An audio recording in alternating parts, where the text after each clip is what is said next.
Morning बच्चों, आज हम एक्सरसाइज 6.1 का पहला क्वेश्चन करेंगे। क्वेश्चन में आकृति में रेखाएं ए बी और सी डी बिंदु ओ पर प्रतिच्छेद करती हैं। तो आपके पास ये रेखा ए बी होगी, ये रेखा आपके पास सी डी होगी। तो ये ओ बिंदु पर क्या करिए, प्रतिच्छेद करती हैं। फिर आपके पास जैसे यदि angle A O C plus angle B O E 70 degree, तो एंगल ए ओ सी ये हो गया, angle A O C plus angle B O E ये आ गया। इन दोनों का योग आपके पास क्या दे रखा है, 70 डिग्री दे रखा है। और angle B O D is equal to 40 degree. तो एंगल बी ओ डी कौन सा, बी ओ डी आपके पास ये वाला एंगल कितना है, 40 डिग्री दे रखा है। ये वाला एंगल आपके पास कितना दे रखा है, 40 डिग्री दे रखा है। ठीक है, तो आपने एंगल बी ओ ई निकालना है। बी ओ ई मीन्स ये वाला एंगल निकालना है आपने, ये एंगल बी ओ ई निकालना है। और प्रतिवर्ती एंगल सी ओ ई निकालना है। सी ओ ई का प्रतिवर्ती एंगल, तो पहले सी ओ ई निकाल लेंगे, इसका प्रतिवर्ती एंगल क्या हो जाएगा, ये वाला एंगल होगा। ठीक है, ये आपको फाइंड आउट करने हैं। तो क्वेश्चन के अकॉर्डिंग सबसे पहले फिगर समझ में आनी चाहिए आपको। उसके बाद आप क्या करेंगे, जो चीज़ें दे रखी हैं वो पता चलनी चाहिए फिगर में क्या क्या दे रखा है और क्या निकालना है। ठीक है, अब देखिए, अब हम इसको कैसे करेंगे। अब यहाँ पे देखिए, आपको दिखाई दे रहा होगा ये रेखा ए बी और सी डी, इसको भूल जाइए, किरण ओ ई को भूल जाइए, फिलहाल ओ बिंदु पर प्रतिच्छेद करती हैं। ठीक है, तो इसलिए ये कैसे कोण होंगे, आपके शीर्षाभिमुख कोण होंगे। ये 40 डिग्री है, तो एंगल ए ओ सी भी कितना आ जाएगा आपके पास, 40 डिग्री आ जाएगा। एंगल ए ओ सी कितना आ जाएगा आपके पास, 40 डिग्री आ जाएगा। क्लियर, तो यहाँ से लिख देंगे हम इसका सॉल्यूशन।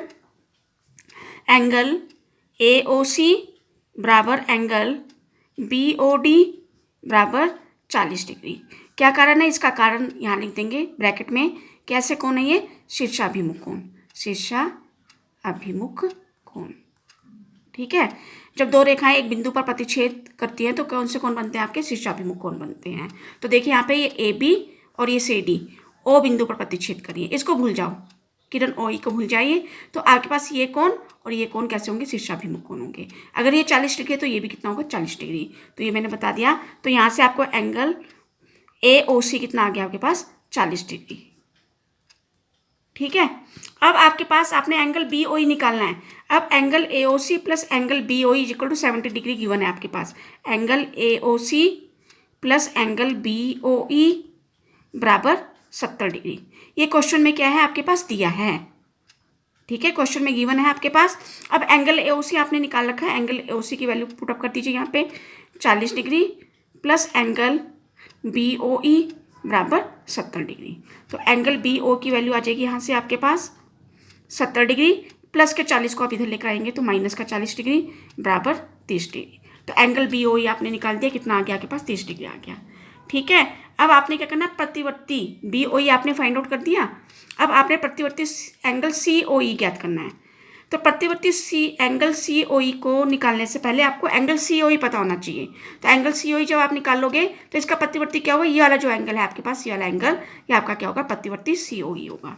ठीक है, अब एंगल क्या कहते हैं, सी ओ ई कैसे निकालेंगे। आपके पास देखिए रेखा ए बी के आपके पास ये सरल रेखा है, तो आपके पास ये एंगल प्लस ये एंगल प्लस ये एंगल 180 डिग्री। ठीक है, क्योंकि यहाँ पे आप ये दो से ज़्यादा हो गई तो इसलिए रेखे की नहीं बनेगा, इसको लिखेंगे हम सरल रेखा पर बना कोण। तो सरल रेखा पर बना कोण क्या होता है आपके पास, 180 डिग्री। जैसे आपके पास ये लाइन है तो आपके पास ये एंगल कितना होगा, 180 डिग्री। तो यहाँ से ये जितने मर्जी कोण बनने हो तो इन सब का योग कितना आएगा आपके पास, 180 डिग्री आएगा। तो इसको हम क्या कहते हैं, सरल रेखा पर बना कोण।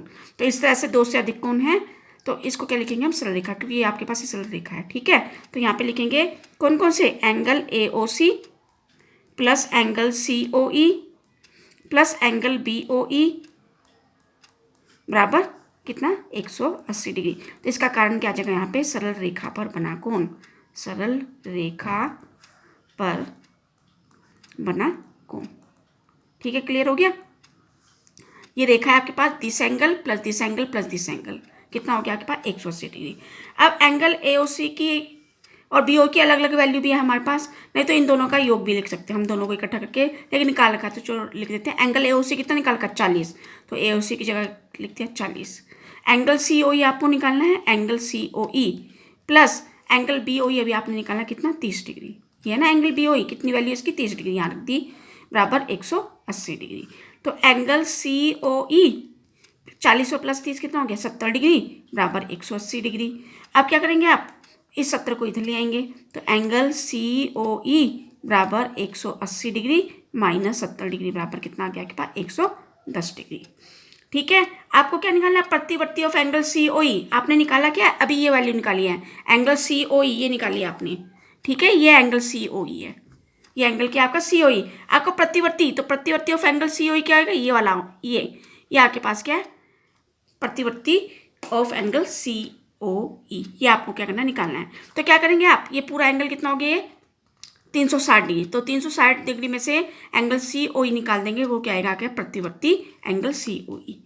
ठीक है, तो हम निकालेंगे प्रतिवर्ती एंगल सी ओ ई, प्रतिवर्ती एंगल सी ओ ई बराबर क्या, 360 डिग्री माइनस 110 डिग्री। तो क्या हमने 0, 6 में से गया 5 और 3 में से गया 2, तो कितना कि 250 डिग्री। क्लियर हो गया, प्रतिवर्ती एंगल सी ओ ई। ये आपके पास एंगल सी ओ ई है, तो इसका प्रतिवर्ती एंगल सी ओ ई ये होगा। ठीक है, तो ये आपने निकाल दिया। तो आपके पास पता ही है, एक बिंदु के अंतर्गत बना कोण 360 डिग्री, ये पूरा कितना 360 डिग्री। तो 360 में से हम इतना माइनस कर देंगे, तो आपके पास ये बन जाएगा प्रतिवर्ती एंगल सी ओ ई। अब जो जो फाइंड आउट किए हैं वो लास्ट में लिख देंगे। अतः क्या क्या निकालना था आपको, एंगल बी ओ ई बराबर कितना आ गया आपके पास 30 डिग्री, ये निकालना था। दूसरा आपको क्या निकालना था, प्रतिवर्ती एंगल सी ओ ई बराबर कितना है 250 डिग्री। Thank you.